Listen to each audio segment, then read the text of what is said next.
Hello everyone, welcome back my channel fashion and creativity hub. मैं प्रिया आज आपको सिखाने वाली हूँ वेरी ट्रेंडी टुलिप सलवार की कटिंग और स्टिचिंग बिल्कुल इजी तरीके से। तो बिना कोई टाइम वेस्ट किए हम अपनी आज की वीडियो शुरू कर लेते हैं। बट अगर आप मेरे चैनल पर नए हैं तो जल्दी से मेरे चैनल को सब्सक्राइब एंड बेल आइकन को प्रेस कर दीजिए। तो चलिए हम शुरू करते हैं अपनी आज की वीडियो।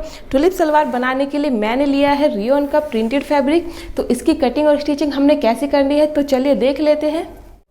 तो हे गाइज, टुलिप सलवार को बनाने के लिए मैंने यहाँ पर 2 मीटर रियोन का फैब्रिक लिया है। किसी भी तरीके के टुलिप सलवार को हम ओनली 2 या 2.25 मीटर में ही बनाकर रेडी कर सकते हैं। मैंने यहाँ पर 2 मीटर ही फैब्रिक लिया है, जिसमें से मेरा बहुत ही अच्छा टुलिप सलवार बनकर रेडी होगा।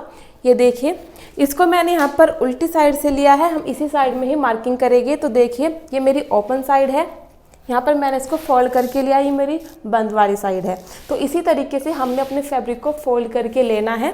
अब हमने यहाँ से एक कॉर्नर को पकड़ना। आप किसी भी कॉर्नर को पकड़ सकते हो, उसको फिर या उसको, किसी भी एक कॉर्नर को हम यहाँ पर ऐसे फिंगर के साथ पकड़ेंगे। देखिए, यहाँ पर हमने ऐसे फिंगर रखनी है और इस वाले कॉर्नर को हमने ऐसे उठाना है और यहाँ पर इस तरह से फोल्ड कर देना है। ये देखिए, तो यहाँ से हम इस तरह से इसको फोल्ड कर देंगे। अब बिल्कुल इसी तरीके से हमने उस वाले कॉर्नर को उठाना है और इसके ऊपर फोल्ड कर देना है। तो यहाँ से भी हम इस वाले कॉर्नर को पकड़ेंगे ऐसे और यहाँ पर हम इसको फोल्ड कर देंगे। इसको हमने यहाँ पर थोड़ा सा गैप रखते हुए फोल्ड करना है। अब मैं आपको इसको सीधा करके दिखा देती हूँ। ये देखिए, इस तरह से हमने इसको फोल्ड करना है। देखिए, यहाँ से हमने इसको थोड़ा सा कम, बिल्कुल कॉर्नर इसका नहीं बनाया। इस तरह से लगभग एक फिंगर रख के इस तरह से हमने इसको फोल्ड किया है। अब बात आती है इस वाले गैप की कि ये वाला गैप हमने कितना रखना है। इस वाले साइड भी हमने ये गैप यहाँ पर कितना रखना है। तो आप इसको कितना भी रख सकते हो, कम भी रख सकते हो, ज़्यादा भी रख सकते हो। अगर आप हैवी साइज की सलवार बना रहे हो तो आप इसको इस तरह से कम करके रख सकते हो, इस तरह, और इसको भी इस तरह से फोल्ड कर सकते हो। देखिए, क्योंकि हैवी साइज की सलवार में हमें गैदर्स भी यहाँ पर ज़्यादा ही ज़रूरत पड़ेगी। तो इसका कोई मैटर नहीं है, आप इसको यहाँ पर कितना भी साइज रख सकते हो। कम साइज यहाँ पर 2 से 3 इंच भी छोड़ सकते हो, 5 से 6 इंच भी यहाँ पर छोड़ सकते हो। जितना भी ज़्यादा आप इसको यहाँ पर गैप रखोगे यहाँ पर और यहाँ पर, उतने ही ज़्यादा हमारे यहाँ पर गैदर्स बनेंगे टुलिप सलवार में। तो इस तरह से हमने इसको फोल्ड करना है। तो सभी के मन में एक डाउट यही रहता है कि हमने यहाँ पर कितना फैब्रिक छोड़ना है। तो वो आपका क्लियर हो चुका होगा। आप इसको कम भी रख सकते हो, ज़्यादा भी रख सकते हो, इससे कोई फर्क नहीं पड़ेगा। अगर आप ज़्यादा रखोगे तो यहाँ पर ज़्यादा ही गैदर्स आएंगे, टुलिप सलवार और भी ज़्यादा प्यारा बनकर रेडी होगा। तो चलिए, ये पॉइंट क्लियर होने के बाद में अब हम बताते हैं इसकी हमने लेंथ कैसे लेनी है। तो गाइस, जितने भी आपको अपने टुलिप सलवार की रेडी लंबाई रखनी है, जैसे कि मुझे 36 इंच रखनी है। ये देखिए, अब 36 इंच में हमने 2 इंच की बेल्ट भी लगानी है। टुलिप सलवार में हम ज़्यादा बड़ी बेल्ट नहीं लगाते हैं, 1.5 इंच, 2 इंच या फिर 2.5 इंच तक ही हम लगाते हैं। तो हमने यहाँ पर 36 में से 2 इंच माइनस कर देना है, यानी मेरे 34 इंच आ जाएगी लंबाई। अब 34 में हमने ½ इंच प्लस करना है मार्जिन। तो यहाँ पर हमने 34.5 लेना है, यानी कि 34.5 इंच अपने टुलिप सलवार की लंबाई लेनी है। अब यहाँ पर मैं आपको एक पॉइंट्स और क्लियर कर देती हूँ। हमारे टुलिप सलवार 2 टाइप्स की होती है। नीचे की साइड से, मतलब जो उसकी मोहरी होती है, कुछ लोग उसको इस तरह से तिकोनी शेप में ही पहनना पसंद करते हैं। तो अगर आपको इसी तरह के तिकोनी शेप में पहनना उसको पसंद है तो हमने नीचे से यहीं से ही लंबाई का निशान लगाना है 34 इंच पर, 34.5 इंच पर, इस तरह से।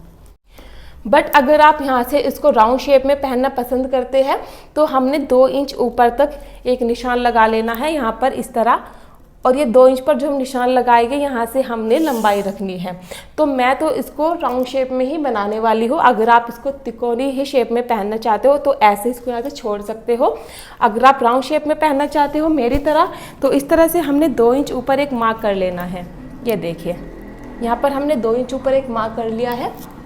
अब इस मार्क पर से ही हमने लंबाई का निशान लगाना है। तो हम यहाँ बिल्कुल इस मार्क के सेंटर में अपने मेजरमेंट टेप को रखेंगे। ये देखिए, और यहाँ से हमने 34.5 इंच पर इस तरह से मार्क लगाना है। ये देखिए, यहाँ से हम मार्किंग कर लेंगे। बिल्कुल यहीं से ही हमने इंची टेप को इस तरह से घुमाना है और 34.5 इंच पर मार्किंग कर लेनी है।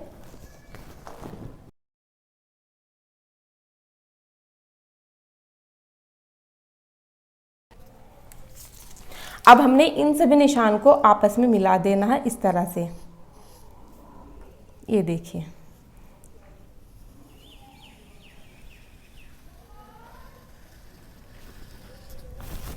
तो इस तरह से एक मेहंदी कोन की शेप में ही हमारे टूलिप सलवार की कटिंग होती है।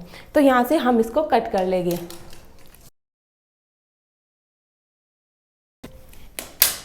अब ये जो हमारा फैब्रिक बचा है इसमें से हम अपने बेल्ट को निकालेंगे।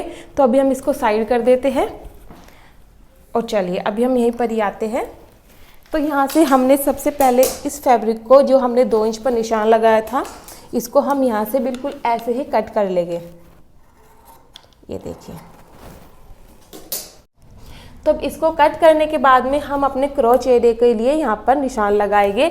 तो देखिए, जो हमारा फैब्रिक नीचे की साइड है, इस साइड ही हमने यहाँ पर निशान लगाना है।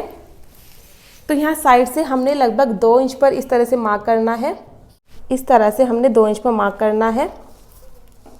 अब क्रोच एरिया की लंबाई हम कैसे लेते हैं, जैसे हमने नॉर्मल अपने सलवार में क्रोच एरिया की लंबाई लेते, बिल्कुल उसी तरीके से हमने यहाँ पर भी क्रोच एरिया की लंबाई लेनी होती है। जैसे कि हमारा जो बेल्ट का साइज है उसका 1/4 हम यहाँ पर लेंगे 9 इंच, और उसमें हमने 2 इंच यहाँ पर प्लस कर देना है। तो यहाँ पर हमारे आ जाएगा 11 इंच। तो 11 इंच तक हमने क्रोच एरिया की लंबाई लेनी है और 2 इंच हमने इसको इस तरह से चौड़ा रखना है, इसकी चौड़ाई यहाँ पर। ये देखिए, अब यहाँ से हमने इस तरह से राउंड शेप दे देनी है। तो ये हमने यहाँ पर राउंड शेप दे दी। अब हम यहाँ से इसकी कटिंग कर लेंगे। इस तरह से हमारे क्रोच एरिया की कटिंग हो चुकी है। अब हम बात करते हैं नीचे की साइड। इसको हमने यहाँ से कट कर लिया, बट अब हमने यहाँ पर इसमें राउंड शेप देनी है। तो राउंड शेप हम कैसे देते हैं, हमने दोनों ही कॉर्नर को ऐसे पकड़ लेना है। इस तरह से हम इसको खोलेंगे और यहाँ से हम इसको इस तरह से पकड़ लेंगे। पकड़ने के बाद में हमने इसको इस तरह से रखना है। ये देखिए, अब यहाँ से हमने इस तरह से ही इसमें राउंड शेप दे देनी है। ये देखिए, इस तरह।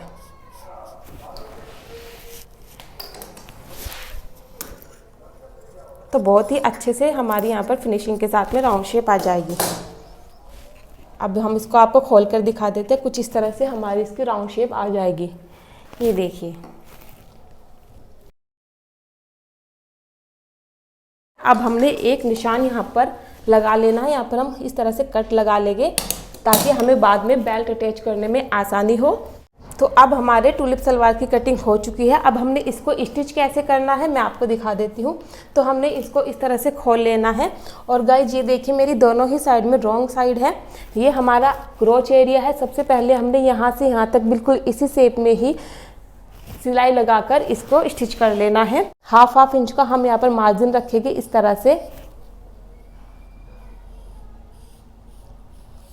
और यहाँ पर हमने इसको स्टिच लगाकर रेडी करना है। तो चलिए अभी हम इसको स्टिच लगाकर रेडी कर लेते हैं। उसके बाद में हम आपको बताते हैं कि आगे की स्टिचिंग हमने कैसे करनी है। गाइस, ये देखिए, मैंने यहाँ से यहाँ तक इसको स्टिच कर लिया है। ये देखिए, तो इस तरह से हमारा आसन स्टिच हो गया। अब उसके बाद में हमने ये जो हमारी रॉन्ग साइड है, ये देखिए, इसको हमने इस तरह अंदर की साइड में हाफ इंच लेते हुए फोल्ड करना है। यहाँ से हम इसको फोल्ड करेंगे इस तरह हाफ इंच, और इसको हमने घुमाते हुए, यहाँ से घुमाते हुए पूरे ही कॉर्नर को इस तरह से वहाँ तक फोल्ड करना है। ये देखिए, इसको हम यहाँ से भी इसी तरह से फोल्ड करेंगे हाफ इंच लेते हुए। अब बिल्कुल इसी तरीके से हमने नीचे वाले को भी अंदर की साइड में इस तरह से फोल्ड करना है। अब इसको हमने यहाँ से यहाँ तक पूरे को ही फोल्ड करना है हाफ इंच। तो चलिए इसको भी हम हाफ इंच फोल्ड कर लेते हैं। तो ये देखिए, फैब्रिक की साइड को हमने इस तरह से पकड़ना है और यहाँ से हमने इसको यहाँ डबल फोल्ड करना है और पूरे ही कॉर्नर पर हमने इस तरह से स्टिच लगा लेनी है। तो इस तरह से फोल्ड करते हुए हमने इसको स्टिच करना है।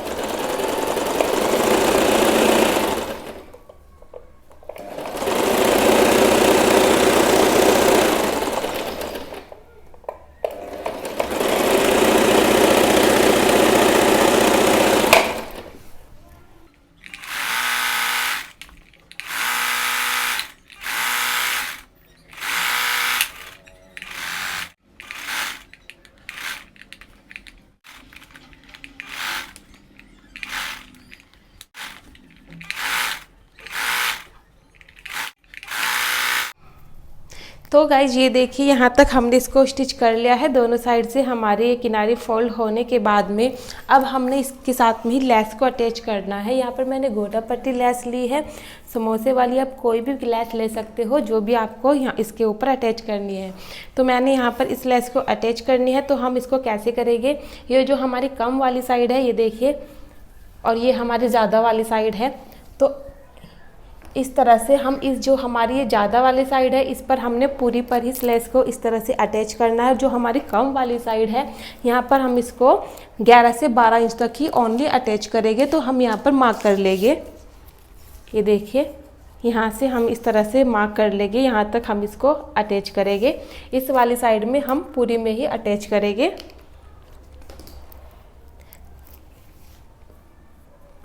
तो सीधी साइड हमने इसको अटैच करना है। यहाँ से हमने इस गोटा पट्टी को इस तरह से रखना है और देखिए जहाँ पर हमने मार्क किया यहाँ से हम स्टार्ट करेंगे और इसको इस तरह से घुमाते हुए इस वाली साइड में पूरी पर ही हमने अटैच करनी है। अब बिल्कुल इसी तरीके से हमने इस वाले पाँचे पर भी, ये देखिए अब हम इस वाले पाँचे पर भी बिल्कुल इसी तरीके से इसको अटैच करेंगे। जो हमारी कम वाली साइड है उस पर हम मार्क कर लेते हैं 11 से 12 इंच तक। तो यहाँ पर भी हम 12 इंच तक इस तरह से एक निशान लगा लेंगे और यहाँ से हमने लेस को अटैच करनी शुरू करनी है, यहाँ से लगाकर इस तरह से यहाँ तक। तो चलिए हम लेस को भी अटैच कर लेते हैं।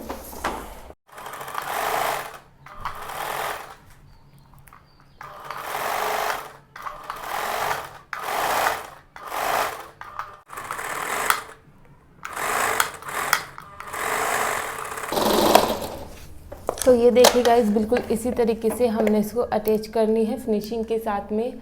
तो चलिए मैं आपको इसको अटैच करके ही दिखाती हूँ, वीडियो काफ़ी ज़्यादा लंबी हो जाएगी। तो हे गाइज हमारी यहाँ पर हो चुकी है लेस अटैच। इस तरह से देखिए जो हमारी कम वाली साइड है हमने 11 से 12 इंच तक यहाँ पर लेस को अटैच किया है, उस साइड हमने पूरी पर ही लेस को अटैच कर लिया है। अभी हम इसको सीधा कर लेते हैं। तो देखिए सीधा करने पर ये कुछ इस तरह से आएगा और ये देखिए यहाँ पर मैंने सेंटर में एक निशान लगाया था कट, यहाँ पर इसको हमने यहीं से इस तरह से फोल्ड करना है। उस वाले पाँचे को भी बिल्कुल इसी तरीके से हमने इस निशान पर से ही फोल्ड करना है, ऐसे।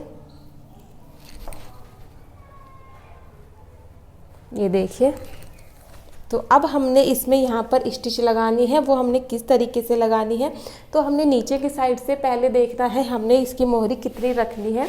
नॉर्मली हम मोहरी 6 से या 7 इंच तक रखते हैं। तो हमने इसी तरीके से यहाँ से 7 इंच पर एक मार्क कर लेना है इस तरह से। तो यहाँ से यहाँ तक हम 7 इंच पर एक मार्क कर लेंगे। 7 इंच हमारा यहाँ पर आएगा। इस साइड भी एक मार्क कर लेंगे। अब बिल्कुल इसी तरीके से हमने इस वाले पाँचे पर भी मार्क कर लेना है 7 इंच पर।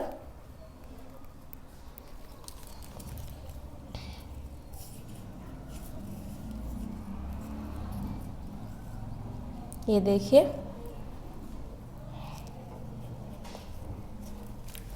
अब इस मार्क को करने के बाद में हमने इसको यहाँ से पिन अप कर लेना है।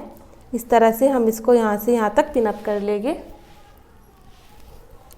ये देखिए एक दूसरे के ऊपर इस तरह से हमने इस वाले कॉर्नर को इसके ऊपर रखना है और यहाँ से इसको पिन अप कर लेना है।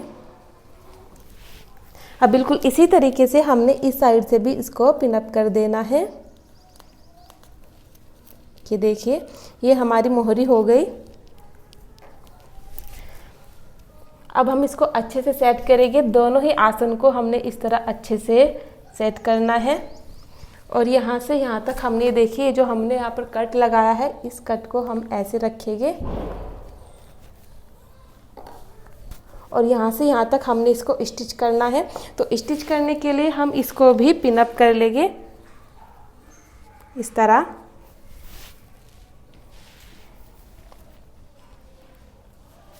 ये देखिए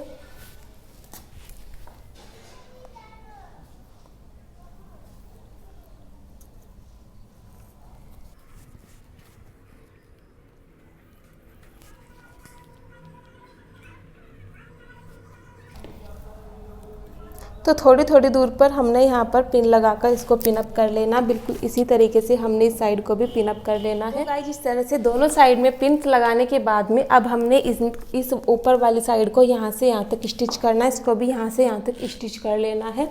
अब स्टिच करने के बाद में ये देखिए, ये जो हमारा यहाँ से इस तरह से खुला हुआ है, इसको भी हमने यहाँ से इसके साथ में यहाँ तक स्टिच कर लेना है। इस वाले पार्ट को भी हम बिल्कुल इसी तरीके से यहाँ तक स्टिच कर लेंगे। तो चलिए अभी मैं आपको उसको स्टिच करके दिखा देती हूँ। तो गाइस ये लीजिए, हमारे यहाँ तक टुलिप सलवार एकदम रेडी है। हमने इसकी मोहरी सब कुछ रेडी कर लिया है। अब हमने इसमें प्लेट्स डालनी है और इसके लिए बेल्ट को रेडी करना है। तो चलिए सबसे पहले हम बेल्ट को रेडी कर लेते हैं। तो ये जो हमारा बचा हुआ फैब्रिक है, इसमें से हमने बेल्ट को कट करना है। तो इस साइड से हम यहाँ से बेल्ट की कटिंग कर लेंगे। तो बेल्ट की लंबाई आप अपने हिप के अकॉर्डिंग ले सकते हैं। जो भी आपका हिप साइज है उसमें हमने 4 इंच प्लस करना है। जैसे मेरा 36 हिप साइज है, उसमें 4 इंच प्लस करेंगे लूजिंग के लिए, तो हमारा आ जाएगा 40 इंच। तो 40 इंच की हमने यहाँ पर बेल्ट को कट करना है। तो 40 इंच का हाफ यहाँ पर हमारा आ जाएगा 20 इंच, और इसमें 1 इंच की हम इसमें यहाँ पर मार्जिन रखेंगे। तो यहाँ पर मैंने इस तरह से 21 इंच की बेल्ट की लंबाई रखनी है। बेल्ट की चौड़ाई हम रखेंगे यहाँ पर 5 इंच। तो ये देखिए, यहाँ से हमारी 5 इंच की हमने बेल्ट की चौड़ाई रखनी है और इस तरह से इसको कट करना है।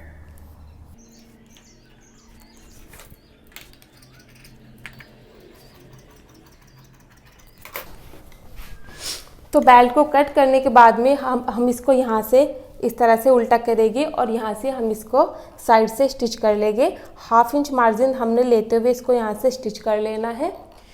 तो गाइस ये देखिए, हमने इस तरह से बेल्ट को रेडी कर लिया है। अब हम इसको सेंटर में करते हुए, ये देखिए, इसको हम यहाँ पर सेंटर में करते हुए इस पर हमने दोनों साइड में ही कट लगा लेने हैं।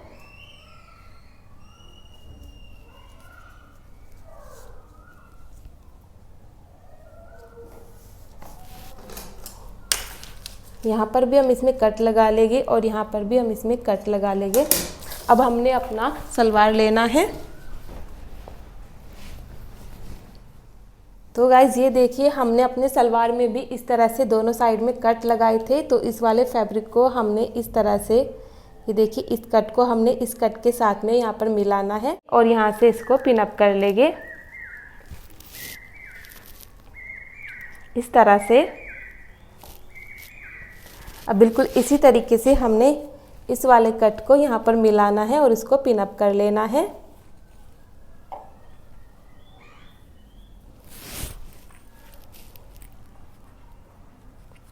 टुलिप सलवार में जो हमारी प्लेटें डलती है वो हमारी इक्वल डलेगी। जितनी प्लेटें हम यहाँ पर डालेंगे उतनी प्लेटें हम यहाँ पर डालेंगे, उतनी ही प्लेटें हमने बैक साइड में दोनों तरफ डालनी होती है। तो इस तरह से हमने इसको बिल्कुल सेंटर को मिलाते हुए पिन अप कर लिया है। अब यहाँ से भी हम इस सेंटर को इस सेंटर से मिलाते हुए यहाँ पर भी पिन अप कर लेंगे। ये देखिए इस तरह।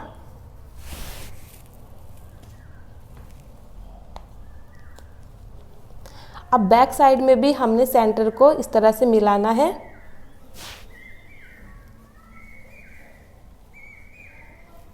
तो बैक साइड का सेंटर हम ले लेते हैं।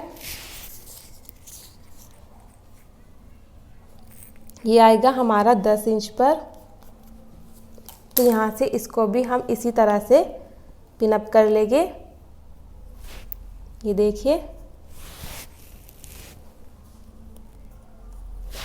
तो गाइज़ हमने इसको चारों तरफ से पिन अप कर लिया। अब हम इसको यहाँ पर इस तरह से रखेंगे और ये जो हमारा फैब्रिक है, यहाँ से हम बेल्ट को मिलाएंगे और नीचे वाले फैब्रिक में हमने यहाँ से 5 से 6 प्लेट इस तरह से डाल लेनी है। ये देखिए। तो चलिए मैं आपको प्लेट डालकर दिखा देती हूँ। तो गाइज़ ये देखिए, सबसे पहले हमने फ्रंट साइड से ही सेंटर पॉइंट को ले लेना है और यहाँ से हम सिलाई लगाने शुरू करेंगे। यहाँ से हम पिन को हटा देंगे और यहाँ पर हम इस तरह से स्टिचिंग शुरू करेंगे।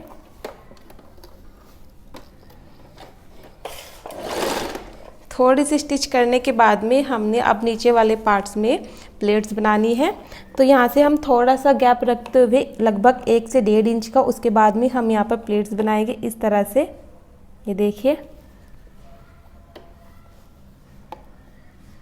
और इसको यहाँ से स्टिच करेंगे। बिल्कुल इसी तरीके से हमने यहाँ पर 4 से 5 प्लेट्स बना लेनी है, जितने भी हमारे इस फैब्रिक में कवर हो जाए।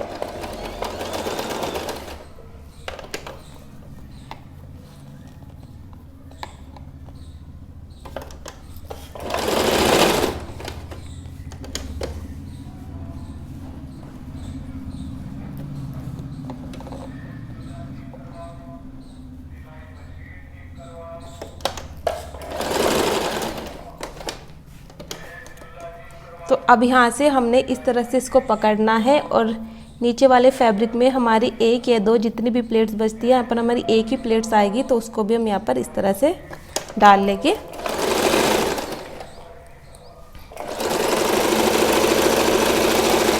अभी इसको हमने यहाँ जहाँ पर हमने कट लगाया था इस पॉइंट तक इस तरह से मिलाकर स्टिच कर लेंगे।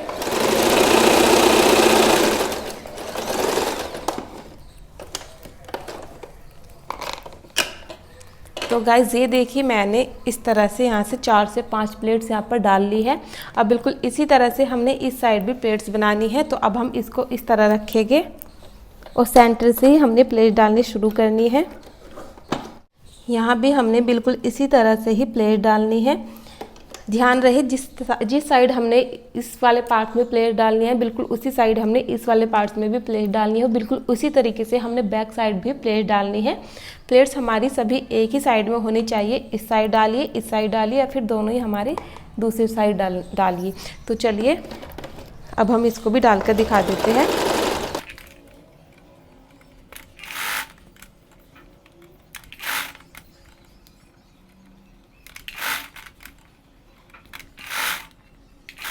ये हमारी फ्रंट साइड है। दोनों ही साइड में हमारी 5-5 प्लेट डल चुकी है और दोनों ही साइड में हमने प्लेट्स का मुंह अंदर की साइड को रखा है। अब बिल्कुल इसी तरह से हमने बैक साइड में भी प्लेट डालनी है और दोनों ही प्लेट्स का मुंह हमने दोनों साइड में अंदर की साइड को रखना है। तो चलिए इसको हम स्टिच करके आपको दिखा देते हैं। तो ये लीजिए, बैक साइड में भी हमने 5-5 प्लेट दोनों साइड में डाल ली है और फ्रंट साइड में भी हमारी प्लेट डल चुकी है। अब हमने यहाँ से इस बेल्ट को इस तरह से ऐसे फोल्ड करना है और यहाँ से हम एक बार और फोल्ड करेंगे। बिल्कुल सेंटर से सेंटर को मिलाते हुए हमने यहाँ से इसको स्टिच लगानी शुरू करनी है। बिल्कुल जो सिलाई हमने पहले लगाई थी ठीक उसी के ऊपर ही हमारी सिलाई आनी चाहिए। तो हम इस बेल्ट को इस तरह से फोल्ड करते हुए स्टिच कर लेंगे।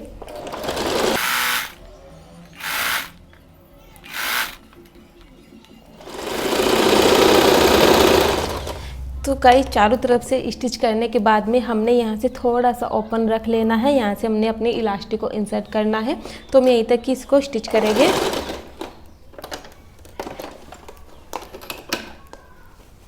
तो अब हमने यहाँ से अपनी इलास्टिक को इंसर्ट करना है। तो इलास्टिक हमने कैसे लेनी है, जो भी आपका हिप साइज है उसमें हमने 4 इंच कम करते हुए इलास्टिक को लेना है। तो चलिए अब हम इसमें यहाँ से इलास्टिक को इंसर्ट कर लेते हैं। तो गाइज़ यहाँ पर आपने किसी भी नुकीली चीज़ की हेल्प से इलास्टिक को इंसर्ट कर देना है। मैं यहाँ पर पेन से ही इलास्टिक को इस तरह से इंसर्ट कर रही हूँ।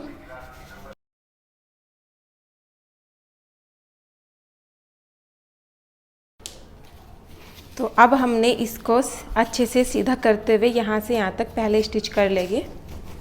ये देखिए इलास्टिक को हमने अच्छे से सीधा कर लेना है और अब हमने इसको एक दूसरे के ऊपर इस तरह से रखते हुए 4 से 5 स्टिच लगा लेनी है।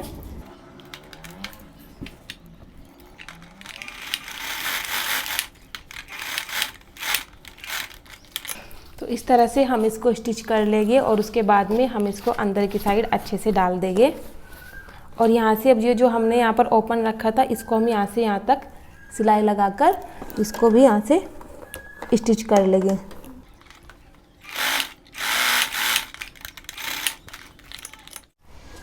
तो गाइज इस तरह से हमारी इलास्टिक डल चुकी है। अब हम इसके ऊपर एक और सिलाई लगा लेंगे। तो इस तरह से हमने इलास्टिक को हल्का हल्का खींचना है और मशीन को चलाना है।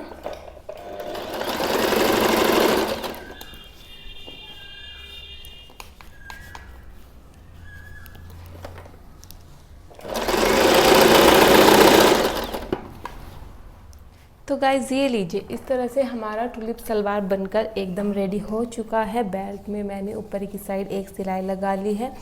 अब ये देखिए कितना प्यारा हमारा सलवार बनकर रेडी हुआ और कितने ज़्यादा आसान तरीके से हमने इसको बनाया है। तो आई होप आपको मेरी वीडियो पसंद आई होगी, बट एक बार मैं आप लोगों को इसको वेयर करके इसका फाइनल लुक भी दिखा देती हूँ, कैसा इसका लुक आया है। तो गाइज़ आपको मेरी आज की वीडियो कैसी लगी मुझे कमेंट करके ज़रूर बताइए। अगर वीडियो पसंद आई तो वीडियो को लाइक एंड चैनल को सब्सक्राइब करना बिल्कुल भी मत भूलिएगा। बहुत ही ईजी तरीके से आज मैंने आपको टुलिप सलवार की कटिंग और स्टिचिंग सिखाई है। आई होप आपको पसंद आई होगी। अगर आपको वीडियो पसंद आए तो चैनल को ज़्यादा से ज़्यादा शेयर करें, वीडियो को ज़्यादा से ज़्यादा शेयर करें और इसी तरह से बने रहिए मेरे चैनल पर मेरे साथ। मैं आपके लिए इसी तरह से ईजी ट्रिक के साथ में नए नए वीडियो लेकर आती रहूँगी। तो चलिए मिलते हैं हम आपको अपनी नेक्स्ट वीडियो में, तब तक के लिए बाय बाय।